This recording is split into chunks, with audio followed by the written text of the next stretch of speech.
சென்னை வேளச்சேரியில் எந்திரங்களை பயன்படுத்தி கழிவுநீர் கால்வாயில் படர்ந்துள்ள ஆகாய தாமரை அகற்றாமல் ஆபத்தான வகையில் மனிதர்களை வைத்து சென்னை மாநகராட்சி பணிகளை மேற்கொண்டதாக புகார் எழுந்திருக்கிறது. இது தொடர்பான கூடுதல் தகவல்களோடு இணைகிறார் செய்தியாளர் வினோத். விவரங்களை தெரிவிக்கலாம்.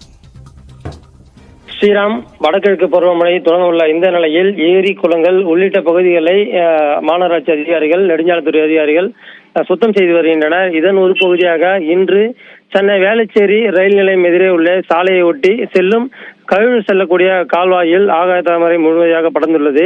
அந்த முழுமையாக படர்ந்துள்ள ஆகாய தாமரையை அகற்றுவதற்காக இயந்திரங்களை பயன்படுத்தாமல் மனிதர்களை பாதுகாப்புமின்றி பயன்படுத்தி வருகின்றனர். இது ஒரு ஆபத்தான நிலையை உருவாக்குவதாக பல்வேறு மக்கள் தரப்பில் குற்றச்சாட்டு முன்வைத்துள்ளனர். பொதுவாக நீதிமன்றங்களில் உத்தரவு உள்ளது, கழிவுநீர்களை மனிதர்களை வைத்து அள்ளக்கூடாது, இயந்திரங்களை வைத்து அள்ள வேண்டும் என்பதற்கு போல இந்த கழிவுநீர் கலந்த இந்த கால்வாயில் படர்ந்துள்ள ஆகாய தாமரை பல்வேறு இடங்களில் இயந்திரங்களை வைத்து மட்டுமே அள்ளி அகற்றி வருகின்றனர். ஆனால் இந்த சென்னை 13 மாநகராட்சி 13வது மண்டலத்துக்குட்பட்ட வேளச்சேரி பகுதியில் மனிதர்களை வைத்து அள்ளி வருகின்றனர். இது மனிதர்களுக்கு ஒரு ஆபத்தை விளைவிக்கக்கூடிய செயல் என்று பல தரப்பு மக்கள் அதிகாரிகள் மீது குற்றச்சாட்டு முன்வைத்து வருகின்றது.